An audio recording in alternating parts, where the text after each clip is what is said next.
오늘 우리가 함께 나누실 말씀은 마태복음 1장 18절부터 25절까지의 말씀입니다. 마태복음 1장 18절로 25절까지의 말씀.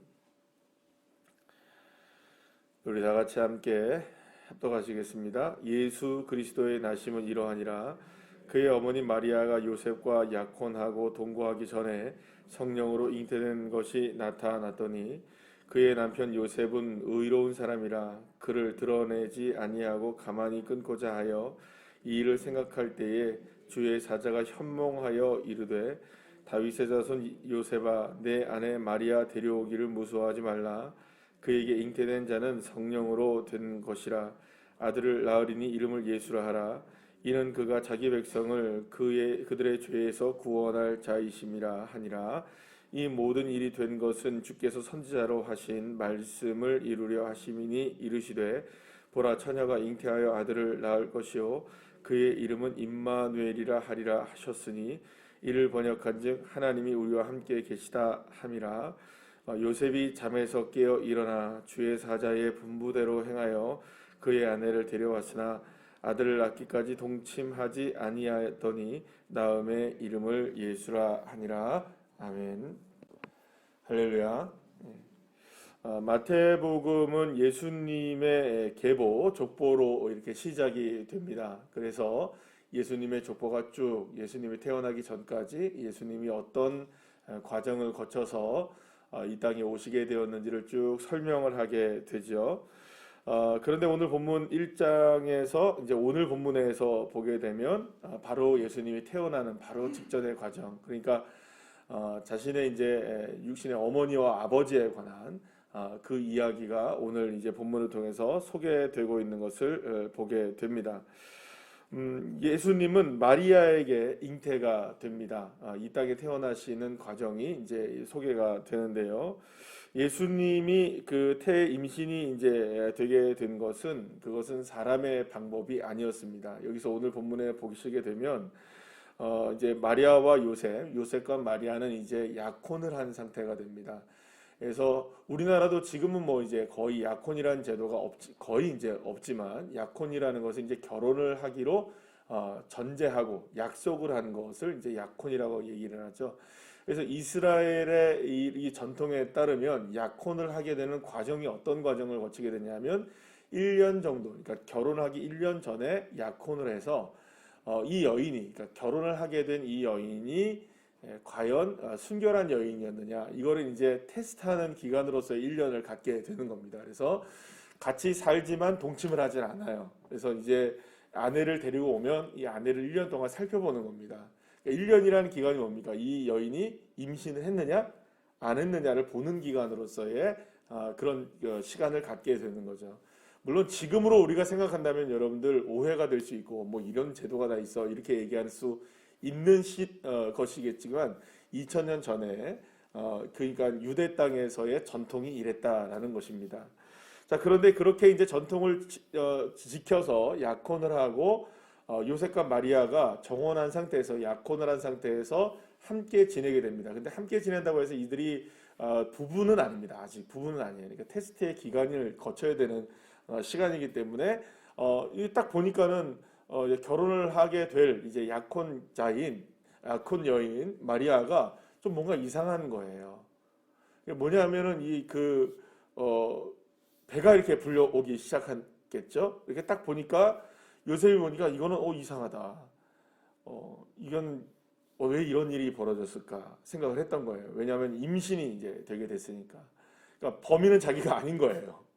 그러니까 볼 때는 여기서 오늘도 본문에서 보게 되면 요셉은 의로운 사람이라고 얘기하죠. 그러니까 요셉은 참 뭐냐면 가진 건 별로 없었지만 요셉이라는 사람은 별로 가진 건 없었지만 사실은 이제 목수였을 테니까요. 가진 건 별로 없었을 테지만 그래도 왕족 출신이거든요. 자신이 이제 다윗의 가문의 뼈대 깊은 왕족 출신이었기 때문에 덜컥 겁이 나기 시작했던 거죠. 왜냐하면 자기가 함께 결혼하게 될 이 마리아라는 여인이 지금 임신을 해버린 거예요. 그러니까 자기는 아닌 거예요. 그리고 이거는 필경 생각할 때 어떤 생각을 할 수밖에 없을까요? 이 마리아가 나랑 약혼하기 전에 이미 다른 사람과의 관계를 통하여서 아이를 갖게 됐다라고 합리적인 의심이죠? 여러분 합리적인 의심 맞나요? 아니면은 얼토당토하는 의심인가요? 아니면 누가 범인인 거예요? 범인이라고 하면 이상하지만 이 상황 속에서 한번 생각해 보자는 말이에요. 요셉 자신이 한 일이 아니라면 다른 사람이 분명히 했을 텐데 이거 과연 이게 도대체 어떻게 된 일인가 생각을 하게 됐던 거예요. 그러면 여러분 한번 요셉이 지금 느꼈을 한번 상황을 한번 생각을 해보시죠. 오늘의 이제 본문의 말씀은 마리아의 관점이 아닌 이제 요셉의 관점에서 이 이야기가 지금 주고받게 되는 것을 보게 되는데요. 요셉의 입장에서 본다면은 결혼을 하게 된 여인에게 덜컥 임신이 되어진 상황이었기 때문에 이건 굉장히 난감한 상황이 된 거예요. 그렇다고 자기가 아이도 아닌 거예요. 그럼 어떻게 되느냐? 정말 축복의 결혼이 다가오고 있는데 이 결혼을 파기할 수밖에 없는 상황이 된 거죠.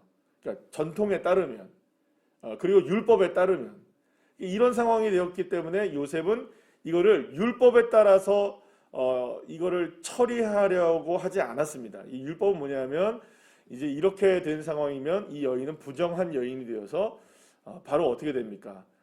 마당에 끌려 나가서 대낮에 사람들에게 돌에 맞아 죽어야 되는 거예요. 그러면 여러분 만약에 이게 대상자가 이 마리아라고 생각한다면 마리아만 죽습니까? 태인은 아이도 죽습니까? 태인은 아이도 죽는 거죠.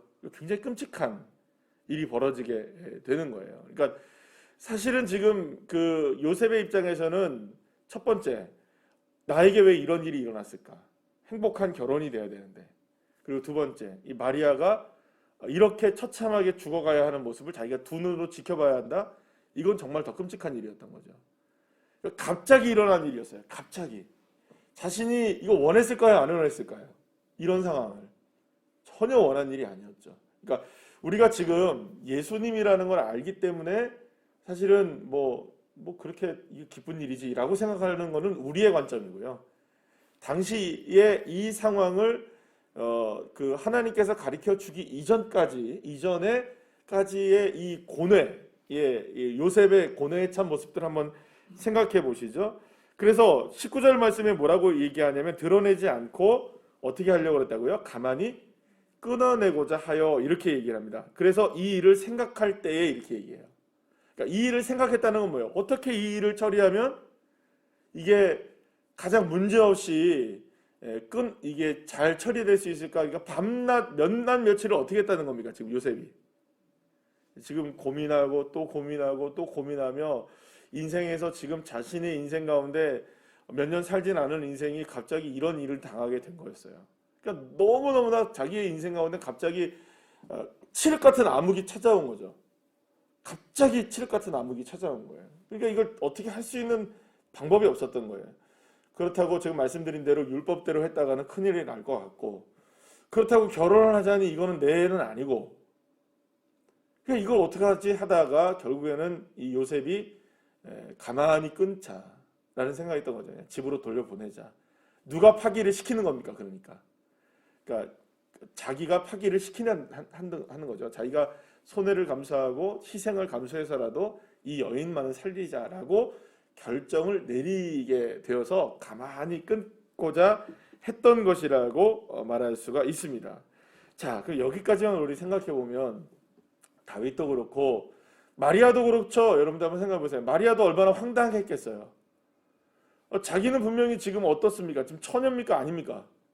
네, 처녀예요. 아직까지 남자를 알지 못해요. 자, 그런데 덜컥 지금 뭐가 일이 벌어진 겁니까? 배가 불러오기 시작하는 거예요. 이건 정말 자기도 어떻게 설명할 수 있는 일이 아닌 거예요. 내 인생에 왜 이런 일이 벌어지지? 이건 도대체 듣도 보도 못한 일인데 얼마나 당황스러웠겠어요. 얼마나 힘겨웠겠어요. 여기까지만 우리 생각하면, 이제 여기까지만 우리가 생각을 해보면요. 요셉이든 마리아든 요셉이든 지금 무엇을 앞두고 있는 사람들이었습니까? 가정을 꾸리고, 그죠? 행복한 가정을 이루고, 또 남들이 그렇게 살아갔던 것처럼 평범한 일상들을 살아가는 그런 삶을 꿈꿔왔을 텐데, 그렇게 이제 지내오고 그 모든 일들이 이제 좀 있으면 눈앞에 보이는데 덜컥 이런 일이 벌어졌으니 요셉도 망연자실일 것이고 마리아도 사실은 같은 마음일 수밖에 없는 상황이었던 겁니다. 자, 그런데 우리가 이제 어제 이제 그 마태복음을 시작하면서 살펴봤던 이 그 족보에 보게 되면 족보에는 아주 좋은 사람들의, 그러니까 우리가 볼 때는 좋은 인물들도 있어요. 아브라함이라는 사람도 있고 다윗도 있고, 그죠? 이런 사람들도 있고 솔로몬도 뭐 뛰어난 사람이겠죠. 그러니까 이런 사람도 있고 저런 사람도 있어요. 자, 그런데 거기에는 오히려 어떤 사람들이 보여지게 되느냐면 오점 같은 사람들이 보여져요. 어떤 사람들이 있습니까? 첫 번째, 어제 잠깐 얘기 나눴던 것처럼 그냥 혈통으로만 생각하지 말고 그냥 여인들만 보자면 거기에 이제 여인들이 몇 명이 나오는데 어떤 여인들이 보여집니까? 라합, 그 다음에 또 어떤 사람이 유다 다말, 그죠? 유다의 며느린 다말, 그 다음에 또 어떤 사람이 있습니까? 밧세바, 그죠? 이런 여인들의 모습들이 이게 드러나요. 이 여인들은 사실상 순수한 그 어떤 혈통을 보자면은 이거는 참 오점에 해당하는 사람들이란 말이죠. 이 사람들을 가감 없이 거기다가 포함을 시켜놨다는 거예요. 그런데 오늘 예수님이 태어나기 바로 직전에 마리아와 요셉과 마리아와의 관계 속에서 이런 일이 벌어지고 있었던 거예요. 여러분, 이거는 무엇을 의미해 주느냐? 어제의 연장선상에서 우리가 생각을 해본다면 이렇게 생각할 수 있는 겁니다. 지금 역사는 흘러갔죠. 계속 역사는 흐르면서 끊임없이 문제도 있고 또 다른 문제도 생기고 또 다른 삶의 오점도 있고 여러 가지 문제들이 있지만 그럼에도 불구하고 하나님의 역사는 이루어집니까? 안 이루어집니까? 이루어집니다. 믿으십니까? 그러니까 굴곡져도 문제 있어도 어두워도 컴컴해도 하나님은 하나님의 뜻을 지금도 이루고 계심을 믿으시길 바랍니다. 그러면 이게 마리아와 요셉의 관계 속에서도 이런 일들이 이루어지고 있는 거예요. 근데 오늘 여기서 본문에서 우리에게 말씀해 주는 거는 여러분 너무나 잘 아는 임마누엘에 관하여 말씀하고 있습니다. 따라합시다. 임마누엘. 임마누엘이 뭡니까? 우리와 함께 하시는 하나님. 사랑하는 여러분, 하나님이 우리와 함께 하시는 방식에 대해서 오늘 말씀해 주고 있는 것이라고 저는 생각을 해요. 뭐냐? 하나님은 어떤 방식으로 우리와 함께 계십니까? 하나님은 어떻게 우리에게 역사하고 계십니까? 하나님이 우리와 함께 하시는 방식은 특별한 어떤 좋은 방식으로도 우리에게 역사하십니다. 분명히. 기도하면 응답이 되어지고 하나님께서 우리의 길을 막 열어주시기도 하시고, 아멘. 그렇게 되기도 합니다. 그리고 또 좋은 일들이 벌어지기도 하고 정말 기쁘고 감사한 일이 벌어지므로 야, 정말 하나님이 나와 함께 하시는구나 이렇게 느낄 수 있고 맛볼 수 있고 또 그 하나님을 경험할 수도 있습니다. 믿으십니까? 자, 그러나 대부분의 경우, 우리의 삶의 대부분의 경우 우리와 함께 하시는 하나님의 모습은 전혀 예측하지 못하고 전혀 예상하지 못한 상황, 그 상황, 가만히 끊을 수밖에 없는 상황, 내 인생에 왜 이런 일이 다가왔지? 내 인생에 왜 이런 아픔이 다가왔지? 내가 꿈꾸고 있었던 일이 무너지고 내가 꿈꾸고 있었던 일이 어그러지고 마치 인생의 터널을 맞이한 것처럼 갑자기 어두컴컴한 그 현실을 맞이했던 그 상황, 요셉의 상황, 마리아의 상황, 밧세바의 상황, 라합의 상황, 유다와 다말의 상황, 그런 상황에서 주님이 우리에게 무엇이 되어주시느냐? 임마누엘이 되어주신다는 것입니다.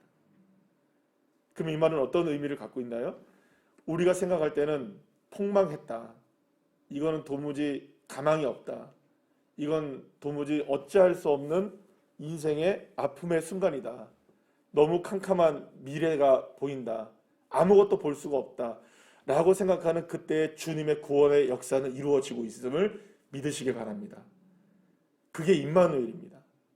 임마누엘은 우리가 생각할 때는 화려하고 좋고 아름답고 괜찮고 좋아 보이고 정말 뭔가 이렇게 빛과 번쩍하게 되어지고 일이 뭔가 이루어지고 뭐 형통하게 되어질 때만 임마누엘이 아니라 오히려 임마누엘은 가장 어두운 순간에 하나님이 우리와 함께 계신다. 사랑하는 여러분, 생각해 보십시오. 만약에 주님이 우리의 인생 가운데 어두운 순간이었던 그 순간에 우리에게 손을 떼셨다면, 우리가 걸어왔던 그 수많은 어려운 시간 동안에 주님의 역사가 일어나지 주님이 우리를 붙들고 계시지 않았다면 하나님의 구원의 역사는 지금 이루어지지 않을 수밖에 없었던 것이죠. 우리가 어제 살펴봤던 것처럼 역사의 면면이 쭉 흐르고 있을 때 좋을 때도 있었을 것이고 어두웠을 때도 있었을 것입니다. 그러나 그 어두운 순간에도 주님은 여전히 우리에게 임마누엘 하셨고 여전히 우리와 함께 계셨고 그 하나님의 역사로 우리는 구원을 얻게 된 것입니다. 예수 그리스도의 오심은 바로 이렇게 이 땅 가운데 오신 거예요. 예수님이 오신 이유는 뭡니까? 인류를 죄에서 구원하시기 위해. 그러면 죄란 무엇입니까? 우리의 인생 가운데 가장 어두운 걸 죄라고 얘기합니다. 주님은 그걸 터치하고 계시는 거예요. 그것을 만지시고 계시는 거예요. 그러면 여러분, 주님이 우리의 죄만 만지시냐? 아니에요. 우리의 인생의 모든 것들 안에 임마누엘이 되시길 원하시는 겁니다. 어둡든 밝든 회색빛이든 어떠한 순간에서든지 주님은 나와 함께 하십니다. 여러분 믿으십니까? 그래서 주님의 구원의 손길 임마누엘의 역사는 여러분 이렇게 생각하셔야 됩니다. 우리의 상상과 우리의 생각과 우리의 손 안에 있는 범위 안에서 이루어지는 것이 아니라 그것을 초월하여 이루어지는 겁니다. 여기 계시겠어? 이런 데도 하나님 역사하시겠어? 이것도 주님이 하실 수 있을까? 사랑하는 여러분, 그때 하나님이 역사하지 않으시면 누가 하나님이십니까? 그때 하나님이 우리와 함께 하지 않으시면 어떤 분이 하나님이 되실 수 있으시겠습니까?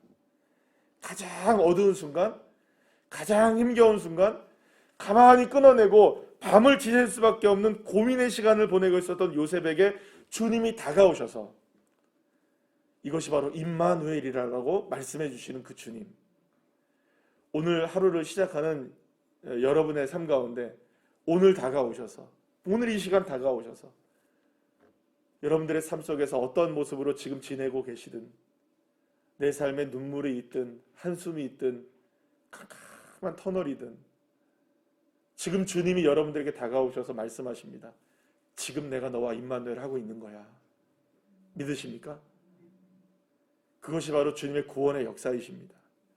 그 믿음을 갖는다면 사랑하는 여러분, 어느새 하나님의 구원의 계획은 정말로 예수의 나심을 통하여 드러나게 되어지고 우리의 생각과 우리의 상상과 우리의 범위를 뛰어넘어 역사하시는 그 하나님의 능력을 사랑하는 여러분이 경험하게 되고 찬송하게 되고 감사하게 될 줄로 믿습니다. 이 놀라운 은혜가 여러분들에게 충만하게 오늘 하루 그리고 또 인생 가운데 넘쳐나기를 소망하면서 우리 함께 기도하며 또 오늘 이 새벽을 승리하시는 주의 자녀들 되시기를 간절히 축원합니다. 기도하시겠습니다.